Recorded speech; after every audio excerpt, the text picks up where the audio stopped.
Priest, educator, cultural historian, Thomas Berry has authored numerous articles and books. He is perhaps best known for this book, The Dream of the Earth, published in 1989.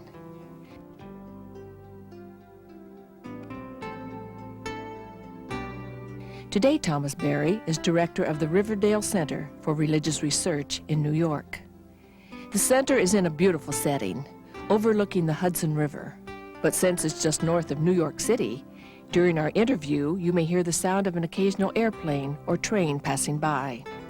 Helping to facilitate the conversation was Sister Miriam Therese MacGillis.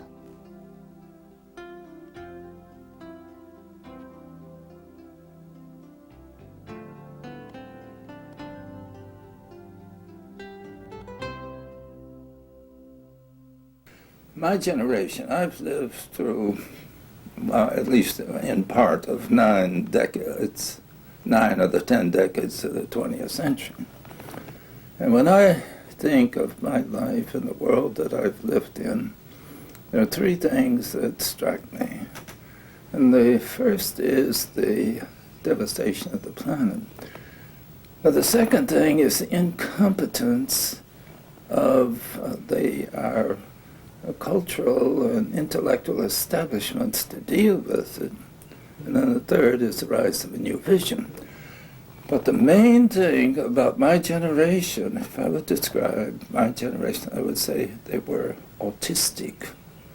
An autistic person is locked into itself. You can't get out, nothing else can get in. Before, people could farm and deal with the soil, and the soil would remain fruitful. Now we are told that that's not adequate. You have to put this chemical fertilizer in, you have to put pesticides, you have to put all the herbicides, you have to put all these chemicals there. And after a while, the soil is dead. So what happened? It wasn't the peasantry that did this. And it wasn't, it wasn't the poets that did it. It was our scientists and so forth and our engineers. What went wrong? Well, we have the pathology of our times where we can't breathe the air or drink the water or eat our food because of all these difficulties. And it is so effective, it's so terrifying, this period of this pathology, that what we are doing is to terminate the whole of the Cenozoic period. We're terminating 65 million years of life expansion. This is the lyric period of the biological story of the planet. It was wave on wave of life expansion from the beginning of the Cenozoic, when the mammals came through, after the Mesozoic, the mammals came through, the flowers came through, the trees came through, and the birds particularly. And then we get all this wonderful bird species, bird song, the color and the fragrance of the universe, and the richness of its vegetation, and the magnificence of its expression in animal form, in marine life, in the dolphins, just stupendous. And but then we go into this age that's supposed to be so brilliant. It's supposed to be do so much for the human, and all of a sudden we find ourselves staggered by the poisoning of everything, by radioactive poisoning that we don't have the slightest idea what to do with. It would cost hundreds of billions of dollars to find some way, and all the money in the world couldn't find a way to do some of this. Well, we always reduce it, say, well, to take care of this, the atomic waste, that was so many $1 billion. Well, you can put all that $1 billion and still not do away with it, because we have problems that we don't know what to deal with. One, what is the answer, and how do we deal with them? Well, it's simply that something is wrong in the deep rapport that human beings have for the planet, for the larger community of existence. And it's in that pathology, or it's in a new direction, a new sensitivity. It's the direction you have to go in.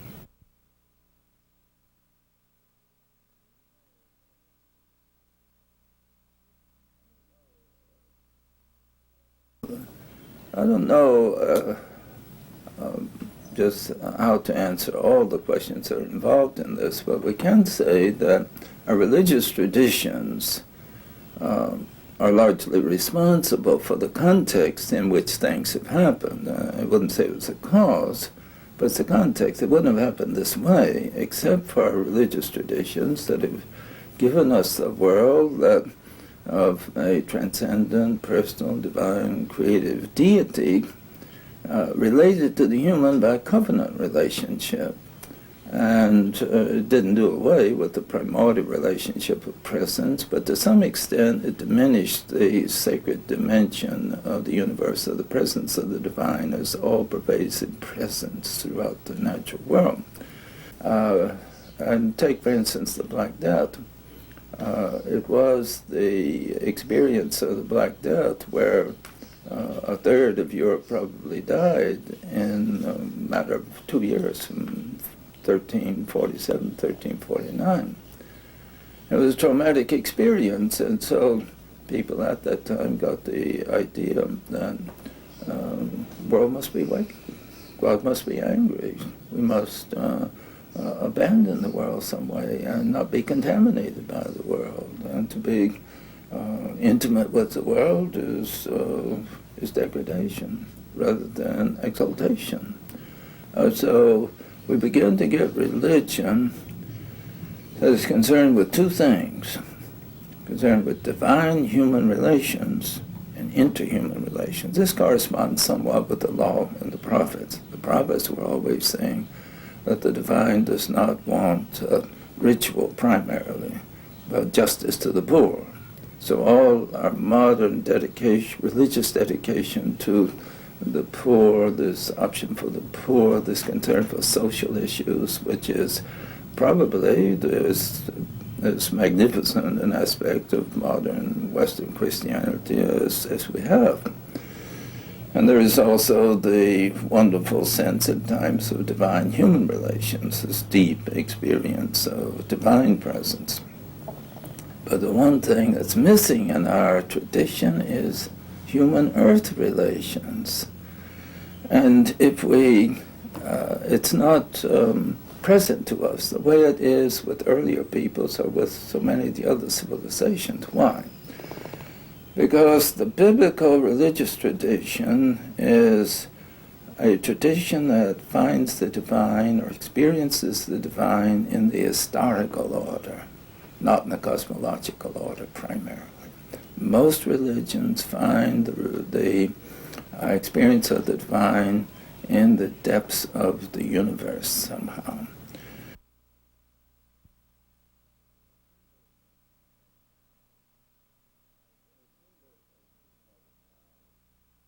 The universe as we have it now has eventuated out of the collapse of a first generation of stars. The first generation of stars were composed of the simpler elements.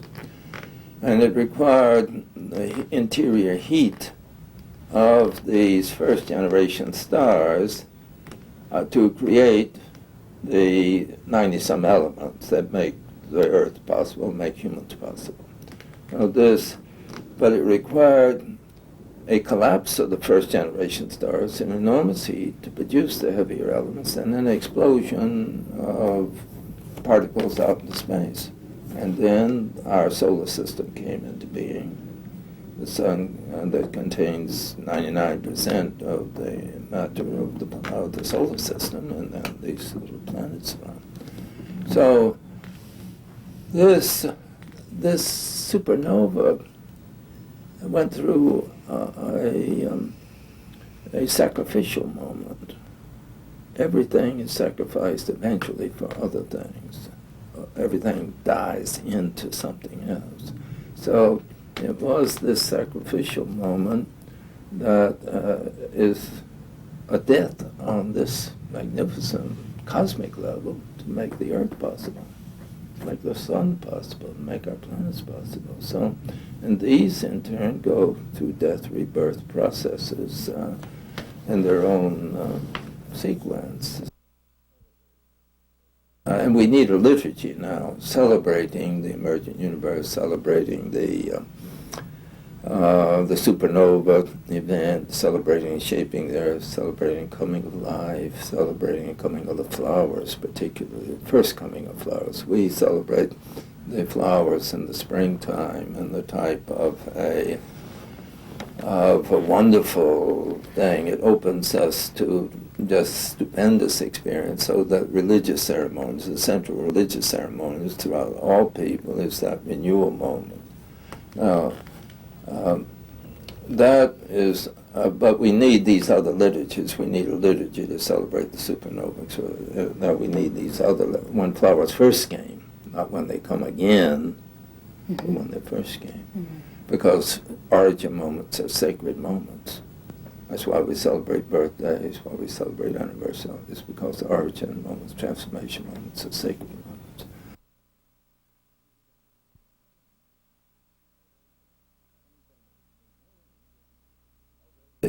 Anything that can be known already has a psychic component.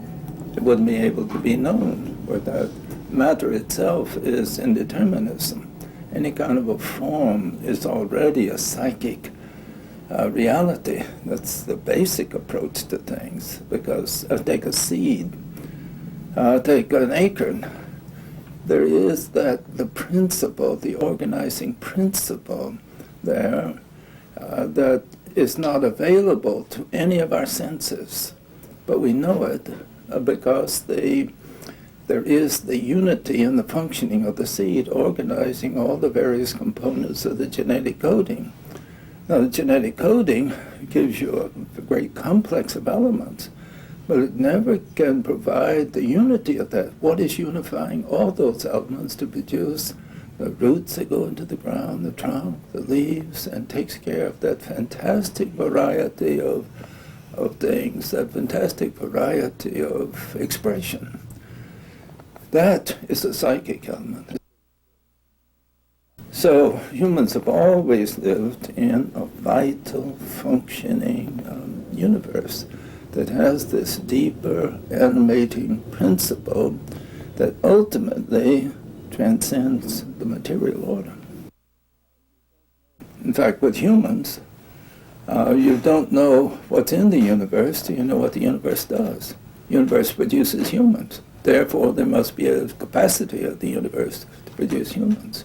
If humans are psychic, it must say something about the universe, because the human activates a dimension of the universe. Where else could the humans come from? Where could thought come from? It doesn't come from the universe.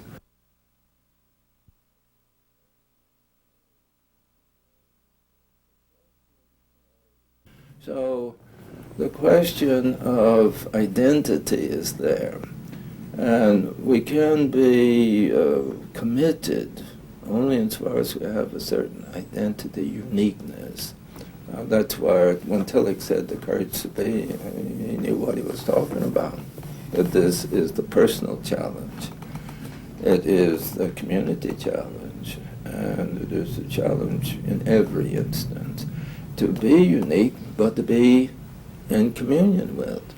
And these go together, the uniqueness and the capacity of relatedness. Now, two people can relate to each other, it seems to me, in proportion as they are inwardly articulated.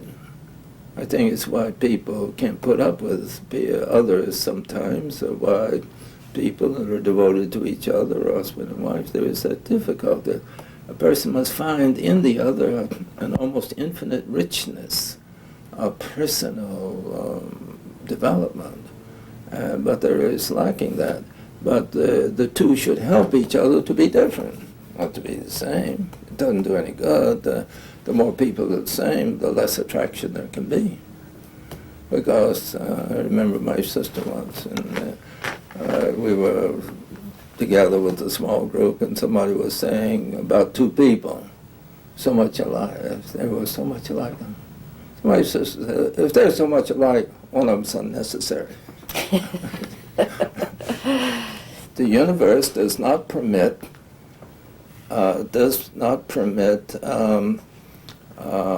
non-uniqueness. That is, everything has to be one of a kind in the sense every atom is different from every other atom.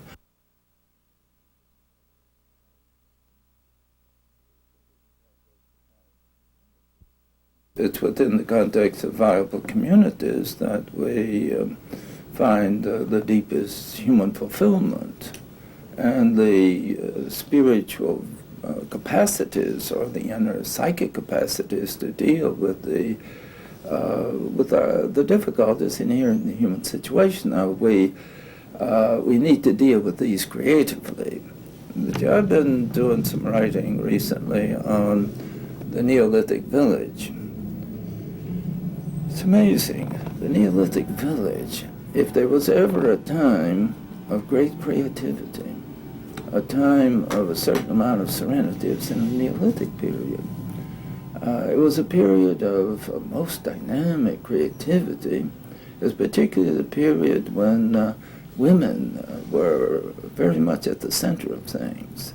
It was the women that invented the domestication of plants, certainly, possibly also of animals. They invented weaving and pottery.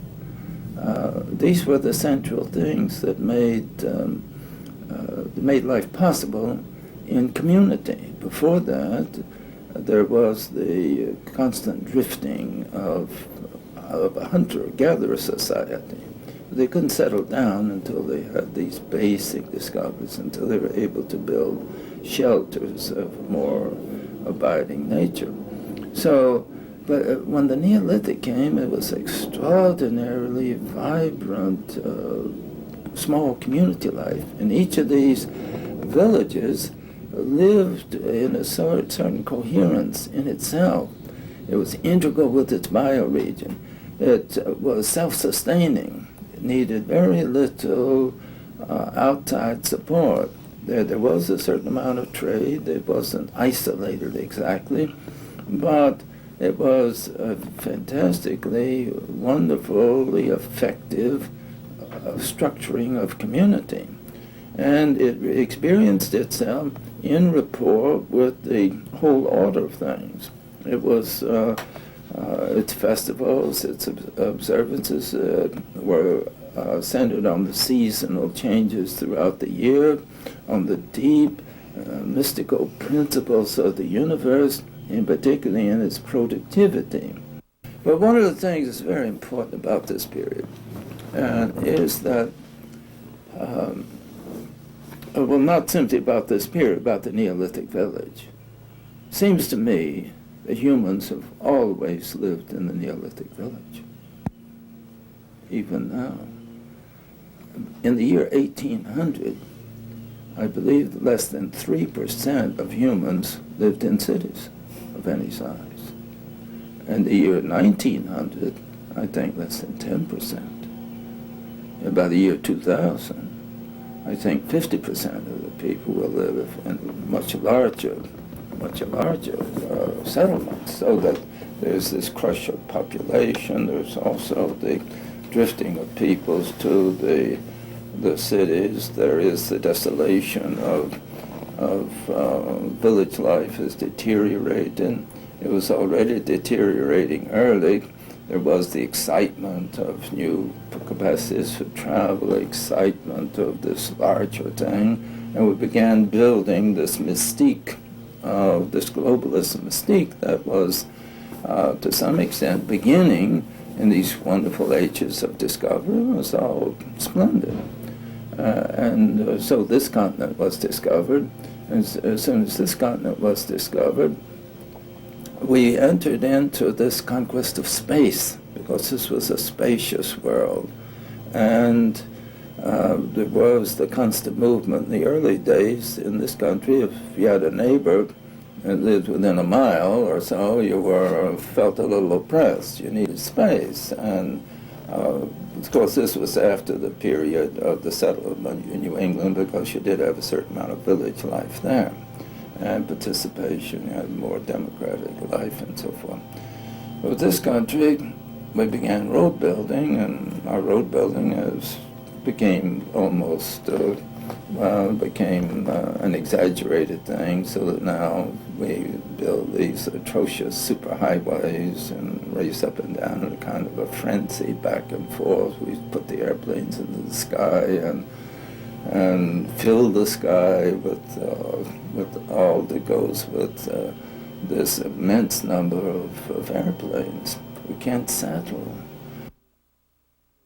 I think one of the very desirable things is the eco-village, where we could begin to settle more.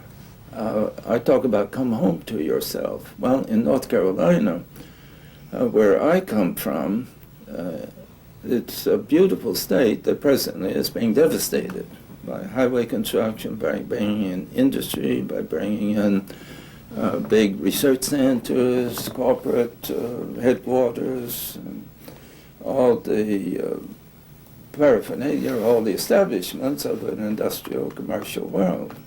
So that the wonderful small cities, small villages that existed up until recent times, these all tend to be impoverished. The young people go because there is a loss of the vitality. The young people are off to the cities and so forth, and it's devastating. And then they try to reconstitute some of their original background in terms of suburban life, which is no satisfactory community mode. So the desirable, it seems to me, to reinvigorate village life, because the way we have experienced a village is as a backwaters, as a place that you want to get away from, or that's cute or romantic or something like that. But we have not taken the pains to understand the wonderful creativity, the wonderful possibilities of community life in a village context. So that is one of the things that I suggest as a context in which we could move. There is the problem of how people can be integral with life. You cannot all of a sudden close down one thing and put up another. And there is a role for technology that is related to the issue, but the measure of what we do technologically has to be the inner functioning of the coherence of the local natural systems. And humans simply have to bow to the natural systems, and not that we don't have a certain rapport, and we are part of the natural system ourselves, and we do have our role into interacting creatively, so we're not just submitting to everything. We interact positively and creatively with the natural system, with all the knowledge and science and that we possess. But there's a sense of overriding all our knowledge has to be this inner rapport, because once we lose that, once we lose the poetry of the region, once we lose the music of the region, the wonder of the landscape and of the natural phenomena, once we lose the birds, North Carolina, we're losing the birds. It is a fantastic loss, inner loss for the human, because insofar as we degrade the outer world, we degrade the inner world. If we no longer hear the bird song, we become deficient in our imagination and in our sensitivities, and even in our sense of the divine, in our sense of ourselves. It's all degraded inwardly insofar as the outer world is degraded. So these two go together. So these are the things that need to be kept in mind. So what you're describing as a phenomenon that's been occurring sounds very much like this unregulated growth of a cancer tissue. Mm-hmm. And so only from, you can cut the tissue out and remove it, but if the folk living there do not have this integral rapport, which is the only curb to the, that holds it together, the communion, this deep communion dimension. If they don't have that, if that's not established, then there's just changing of the actors and the events.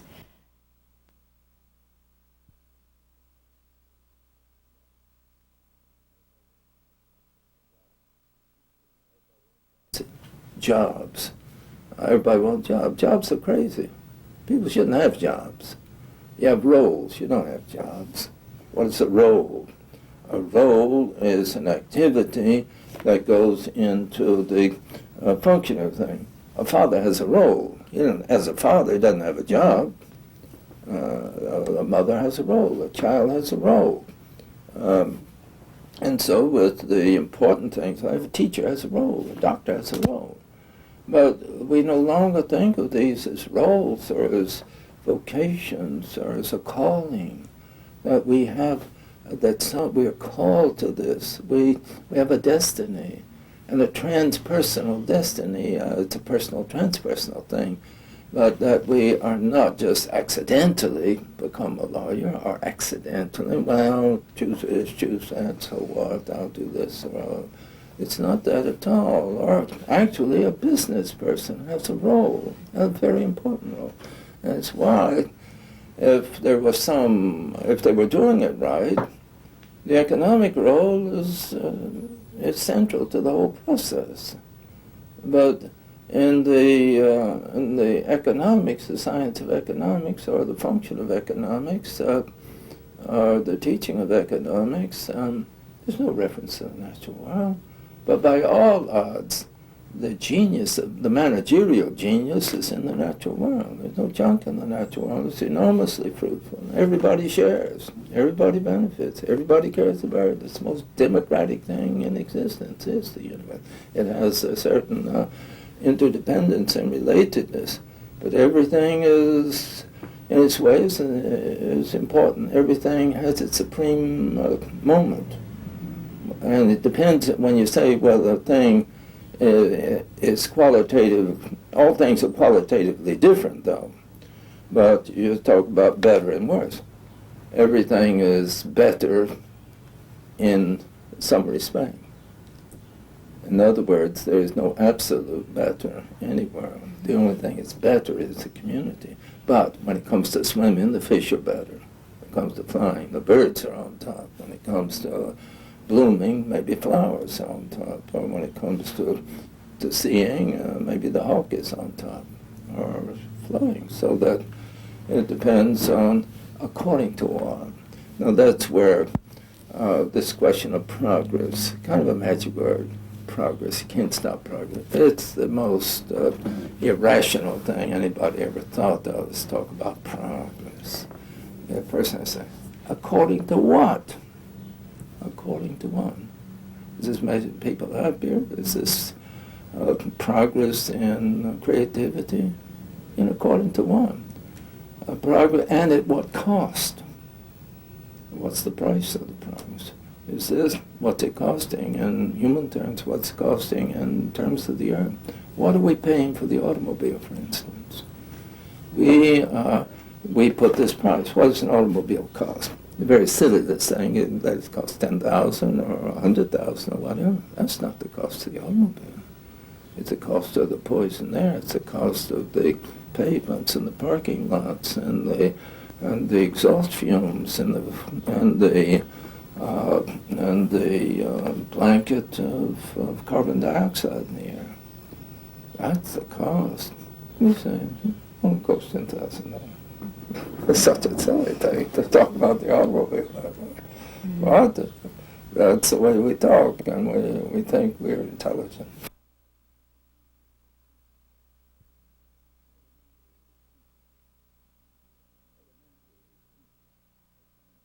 Elementary teaching is beginning to change. I know lots of teachers that now are giving the children some sense of natural. There begins to be an awareness that science should be natural history at the high school level, elementary school level. It should not be simply laboratory and formulae and textbook.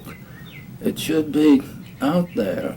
I heard this wonderful story of this teacher in Chicago who was teaching one of the worst districts, who has a classroom that doesn't even have windows. They had to paint windows and curtains there and so forth. But she in one of the worst areas of the place, and she was dealing with the slow learners from 12 to 16 or along those areas, those ages. And she took them to camp for a couple of weeks. No television, none of this things, these games that you're accustomed to, no rock and roll, none of this. And they went out and they were there, and they got into it. And when they left, she said they were all in tears, that they had to go back to something. They had discovered something there that was a great event in their life. She even when she would bring into class, she'd bring a leaf into class and talk about a leaf. The kids would be mine now. For these children, every bird is a pigeon. Pigeon is the only thing they know, but they've been suppressed so far. So their imagination is filled with concrete and buildings and mechanisms and automobiles. They have no sense, no feeling of what it is to have subjective rapport. They're taught to be afraid of other people, they're afraid of this, they're afraid of that, and naturally they strike out and can be very aggressive because it's a part of that pervasive fear that people live in. So there are things being done. There are also things in the universities. I'm terribly disappointed with that. Our universities are so oblivious to what they're doing. You would think that universities would have a critical faculty about what is happening into the society and why, but they have absolutely no sense of the ecosystems. I talked to university people, and not long ago I was at a university. I was talking with a group of the faculty about the fact that ecology is not a course, it's not a program, it is the context of all programs and all courses, and until the university begins to understand it, until all our professions begin to understand it, until this is done, the university is going to be more, or at least as much a liability as an asset. Because where do these people come from? You train them in chemistry, chemical engineering, they go to the big chemical concerns that are poisoning the planet, or they go to the military. So it's the extent of this is awesome, but I just wonder at how the universities judge what they're doing in light of these things. What they're doing, like the medical profession, wants to go more and more to medical technologies, want to go to manipulated process, want to go to bioengineering, want to go to genetic engineering, want to engineer the planet. You don't engineer biosystems. Biosystems you commune with, and you don't impose mechanistic patterns on biological processes. The biological processes can't endure it, and they may have to submit to it for a while, and in circumstances under pressures that they can't resist. But the biosystems then will cease functioning.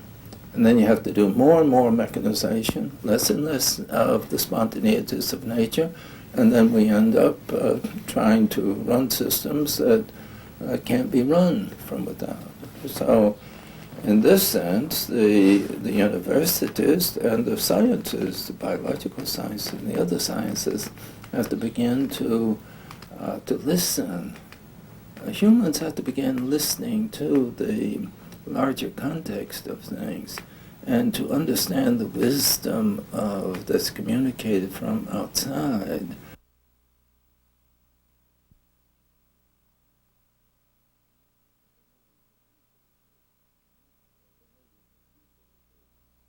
the native peoples of any continent, the native peoples of this continent, are very much aware that humans get confused, but the mountains are not confused. And I always remember a time when I spoke to Indians and I was telling them that they invited me, and I was, and I told them, I said last night, and I didn't know what to say, and I asked the moon, what should I say? The moon said, tell them the story. And the wind was blowing. I asked the wind what to say. It said, tell them the story. And then the clover asked the clover what to say. To tell them the story. I said, what I say is not important, but what the mountain says, what the river says, what the trees say. These things are important. When they say tell this story, what they mean is that we all exist within the context of the great story. And the clover said, tell my story, your story, their story, the mountain story, the river story, their story. And it's only when we can understand the great story and the role of each player in the story, of each aspect of the story, and understand our role in the unity of the story, it's only then will anything make sense. And only then will things begin to function properly.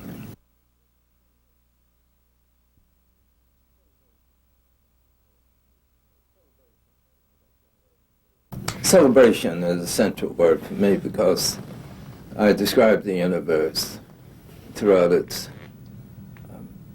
vast extent in space and throughout its sequence of transformations in time as a single, multiform, celebratory event.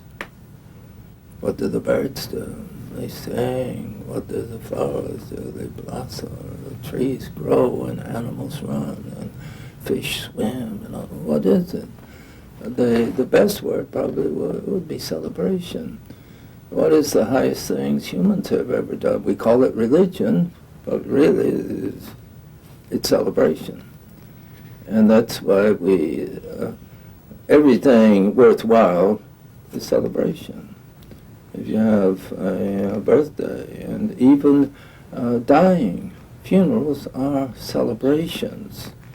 And when they become overly, they're also tragic, but there's a celebratory event. You can't let a person just disappear and not get together and be in communion with the event. So humans. What is the role of humans? I describe humans. Humans are that being in whom the universe reflects on and celebrates itself and its numinous origins in a special mode of conscious self-awareness. So the human role is to enter into the celebration of the universe. That's the primary thing. Now, to have lost that celebratory experience is to lose everything that makes life worthwhile. And it's why people together, you meet each other and so forth, there is celebration. And tribal peoples celebrate half the time. And the Bali tribes of Mindanao, they have celebrations that are 2 years long. They have the sense of celebrating. It's a struggle. There's a struggle in life, but a struggle becomes creative in celebration. So there's not over against the tragic dimension of existence, but it's making, whether it's tragic or a sense of the sorrow or the joy, they both become creative in celebration.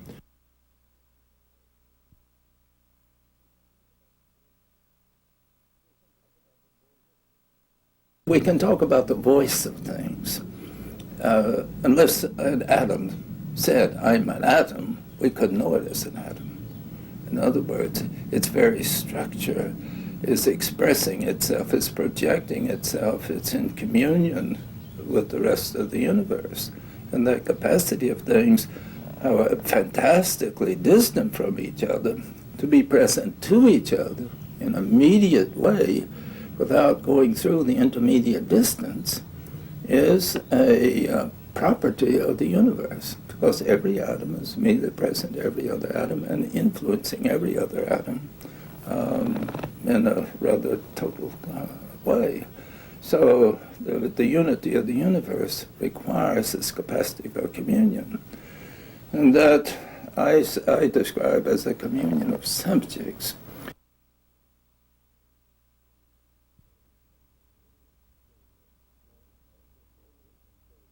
Well, before we conclude, let me say one other thing. And it has to do with our generation, or where we are, and the need to experience ourselves as people of destiny. That is, we didn't choose to be here at this time. We were chosen to be here at this time by the cosmological process. We were placed here. And to deal with these issues, we can't escape these issues. And we have to understand we will deal with them for better or for worse. But it's very important, particularly for younger people, to understand that they have a destiny. I know when I was in Florida and I spoke down there recently, a mother told me afterwards that her young boy, the next day, he says, "You know what, I was chosen to be here. I have something to do." And that just struck him.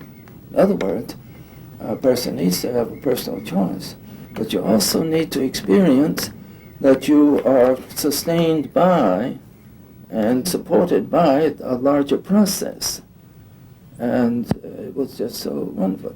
That's the first thing. The second thing is that the grace of the moment, when history brings things to a certain moment, it provides the means to deal with it creatively.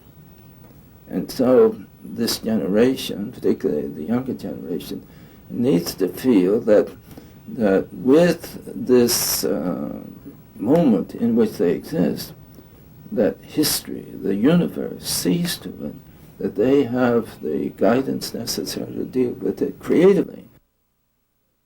We are into some very challenging situations, but it's beginning to happen. And sensitivities are beginning to emerge. And people are beginning to think. So there's many good things happening.